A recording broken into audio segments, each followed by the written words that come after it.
Welcome back, everyone. Hey, if you're looking for a good summer read, Austin author Sarah Bird may have just what you need. Her new book, The Gap Year, hits stores today. It's getting great reviews, and Sarah's joining us live in studio. So happy to have you here. Delighted to be here. We are happy to have you here. So I was just looking at these reviews. Dallas Morning News, Houston Chronicle, The Statesman, Texas Monthly, San Antonio Express News. You're getting great reviews, Sarah. So tell us a little bit about what this novel is all about. I think a lot of people can relate to it. I think that's probably true. It's about that emotionally fraught moment when a parent has to send his or her child out into the world. And in the case of my heroine, Cam, it becomes very complicated by a disappearing daughter and a disappearing college fund. So it's a version of the process. And like we said, it's a separation, the process of separation, and how it's not just a one-day, you know, bye mom kind of thing. No. This is something that you go through for a period of time, and you chronicle that in your novel. Precisely. This came out of my experience with it because there were so many surprises. It completely blindsided me. I mean, I'm sure you were like I was when I was pregnant, and I over-researched everything and read every, you know, what to expect book, and then you're like, what to expect for the toddler years, and what to expect in grade, what to expect. And then you get to this point where you just drop off the end of the earth. Nothing. So I was having all these alarming symptoms like time traveling and regret and much more sadness than I expected. Yeah, I think this novel will make a lot of people, like we said, cry and then laugh at the same time, because you use humor in this as well. Yeah, that's kind of my modus operandi. The way I get into an issue is, you know, you put your defenses down with laughing and then look at it. But I don't know, that's pretty much how I've gotten through my whole life is, you know, you gotta laugh. You gotta laugh at things like this, yeah? All right. I want to show an expert from the magazine Texas Monthly in July's issue that we're going to put up a link, Hope.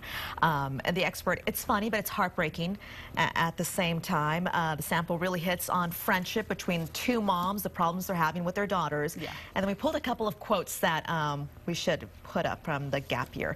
The Columbus Dispatch called it a perceptive, if lighthearted depiction of the process of separation. Once again, the process there from the points of view of a mother and a daughter. And I hope I'm not embarrassing you by reading all these great reviews, but please, I should be embarrassed. The San Antonio Express News said that you really capture that pivotal moment with her usual mix of uncanny insight and body spot-on humor. So, great reviews that you're getting in this book. Yeah. So what would you say to people who are kind of going through the process right now? Because like you said, there's really not anything else like a how-to guide to let go. There's no how-to. And I understand why, because at this point you're dealing with a fairly fully formed human being. Yeah. And so there's as many ways that this process can take as there are human beings.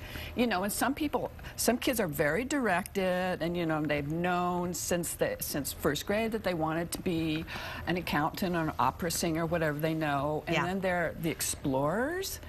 And then there are, I think, this ever-increasing demographic of the drifters. The kids that don't know are pretty scared by what they hear about what's out there in the world today, and they take their time. Right.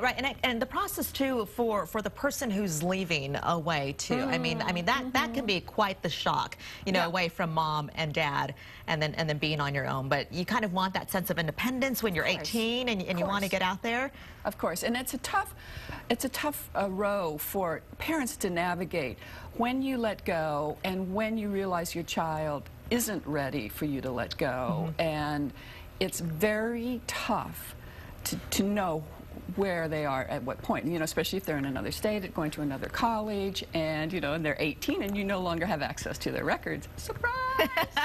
Yeah, quite the shock. So I'm going to keep on and hold on to your book, please, so I could use it 18 years from now. You know, whatever bad things happens, this book, I promise, will not happen to you. That is my promise to you. Thank you so much, Sarah. You will be out signing copies of your book as well over at Book People tonight, and a good conversation with you that mothers and daughters and parents can have as well. Yeah, and cocktails. And cocktails. That always makes things a little bit more lighthearted. Gotta have a cocktail. So that you can laugh at some of these things that you might be going through. All right, 7 o'clock tonight over at Book People. Thank you so much for taking time off of your busy day. Thank you for having me. All right, our pleasure.